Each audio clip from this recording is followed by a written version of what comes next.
രാജ്യത്തെ നീതിന്യായ വ്യവസ്ഥയുടെ സ്ഥിരത, ഭരണകൂട തീരുമാനങ്ങളുടെ നിയമസാധുത, തെരഞ്ഞെടുപ്പ് പ്രക്രിയയുടെ സുതാര്യത എന്നിവയെല്ലാം ഇന്ന് വലിയ ചോദ്യചിഹ്നമായി നിലനിൽക്കുകയാണ്. സുപ്രീം കോടതി ജഡ്ജി ജസ്റ്റിസ് ബി നാഗരത്ന നടത്തിയ ശ്രദ്ധേയമായ ഒരു നിരീക്ഷണമാണ് ഈ ചർച്ചകൾക്ക് ഇപ്പോൾ തീവ്രത നൽകിയിരിക്കുന്നത്. ബെഞ്ചിലെ ജഡ്ജിമാർ മാറിയതുകൊണ്ട് മാത്രം കോടതിയുടെ മുൻപ് പ്രഖ്യാപിച്ച നിയമപരമായ തീർപ്പുകളെ തള്ളിക്കളയരുത് എന്ന ശക്തമായ പ്രസ്താവനയാണ് ഇപ്പോൾ നടത്തിയിരിക്കുന്നത്.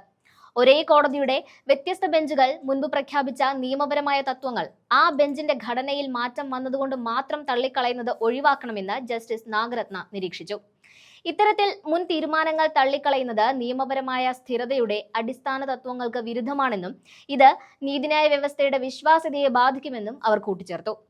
നിയമപരമായ തത്വങ്ങളെ ചോദ്യം ചെയ്യാനോ നിലവിലില്ലാത്ത ഒരു തത്വം സൃഷ്ടിക്കാനോ കോടതിക്ക് അധികാരമില്ല. മറിച്ച് നിയമത്തിന്റെ ശരിയായ വ്യാഖ്യാനം നൽകി നിലവിലുള്ള നിയമപരമായ തത്വം എന്താണ് എന്ന് പ്രഖ്യാപിക്കുകയാണ് കോടതി ചെയ്യുന്നതെന്നും അവർ ചൂണ്ടിക്കാട്ടി.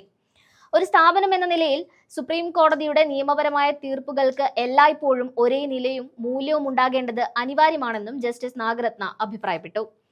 ജസ്റ്റിസ് നാഗരത്നയുടെ ഈ വാക്കുകൾ നിയമപരമായ സ്ഥിരതയ്ക്ക് ഊന്നൽ നൽകുമ്പോൾ തന്നെ ഇത് നിലവിലെ രാഷ്ട്രീയ സാഹചര്യങ്ങളോടുള്ള പരോക്ഷമായ പ്രതികരണമായിട്ടാണ് നിയമവൃത്തങ്ങൾ വിലയിരുത്തുന്നത്. കാരണം ഭരണകൂട തീരുമാനങ്ങളെ നിയമപരമായി ചോദ്യം ചെയ്യുന്ന നിലപാടുകൾ മുൻപും ജസ്റ്റിസ് നാഗരത്ന സ്വീകരിച്ചിട്ടുണ്ട്. ഉദാഹരണത്തിന് കേന്ദ്ര സർക്കാർ നടപ്പാക്കിയ നോട്ട് നിരോധന തീരുമാനത്തെ ചോദ്യം ചെയ്ത കേസിൽ ഭരണഘടനാ ബെഞ്ചിലെ ഭൂരിപക്ഷ വിധിയോട് വിയോജിച്ച് ഭിന്നവിധി പുറപ്പെടുവിച്ചത് ജസ്റ്റിസ് നാഗരത്നയായിരുന്നു.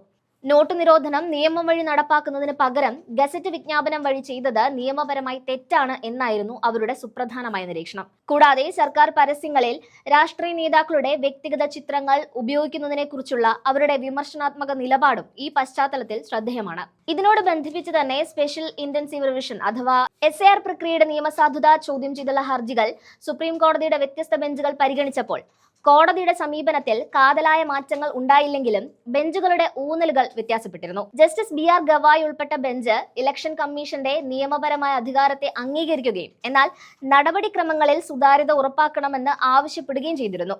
വോട്ടർമാർക്ക് ബുദ്ധിമുട്ടുണ്ടാകാത്ത രീതിയിൽ നോട്ടീസുകളിൽ വ്യക്തത വരുത്തണമെന്നും പൗരത്വം തെളിയിക്കാൻ ആവശ്യപ്പെടരുതെന്നും ആ ബെഞ്ച് നിഷ്കർഷിച്ചു. എന്നാൽ പിന്നീട് ജസ്റ്റിസ് സൂര്യകാന്ത് ഉൾപ്പെടെയുള്ള വിശാല ബെഞ്ച് ഈ കേസ് പരിഗണിച്ചപ്പോൾ SIR പ്രക്രിയ താൽക്കാലികമായി നിർത്തിവെക്കാനുള്ള ആവശ്യം പൂർണ്ണമായും തള്ളിക്കളയുകയായിരുന്നു.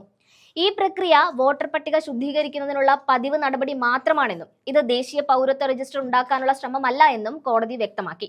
അതായത് ഇലക്ഷൻ കമ്മീഷന്റെ അധികാരങ്ങളെ ചോദ്യം ചെയ്യുന്ന ഹർജിക്കാരന്റെ പ്രധാന വാദങ്ങളെല്ലാം ഈ ബെഞ്ച് നിരാകരിക്കുകയാണ് ഉണ്ടായത്. നാഗരത്ന ഇപ്പോൾ നടത്തിയിരിക്കുന്ന ഈ പ്രസ്താവന കൂട്ടി വായിക്കുമ്പോൾ മുൻപ് BR ഗവായ് ചീഫ് ജസ്റ്റിസ് പദവിയിൽ ഇരുന്നപ്പോൾ തെരഞ്ഞെടുപ്പ് കമ്മീഷനെതിരെയും കേന്ദ്ര സർക്കാരിനും പ്രതികൂലമായ നടപടികൾ സ്വീകരിച്ചതിനെ മാറ്റി എഴുതുന്നത് ഉചിതമല്ല എന്ന അലിഖിത സന്ദേശമാണ് നൽകുന്നതെന്ന് വിലയിരുത്തപ്പെടുന്നുണ്ട്. ഈ സാഹചര്യത്തിൽ ജസ്റ്റിസ് നാഗരത്നയുടെ നിയമപരമായ സ്ഥിരത സംബന്ധിച്ച പ്രസ്താവന രാഷ്ട്രീയമായി നിർണായകമായ കേസുകളിൽ നീതിപീഠത്തിന്റെ നിലപാടുകൾ വ്യക്തിപരമായ മാറ്റങ്ങൾക്ക് അതീതമായി നിലനിൽക്കേണ്ടതിന്റെ പ്രാധാന്യത്തിലേക്കാണ് വിരൽ ചൂണ്ടുന്നത്. ജുഡീഷ്യറിയിൽ പൊതുജനത്തിനുള്ള വിശ്വാസം നിലനിർത്തുന്നതിൽ ഈ സ്ഥാപനപരമായ തുടർച്ചയ്ക്ക് വലിയ പങ്കുണ്ട് എന്നും വിലയിരുത്തപ്പെടുന്നു.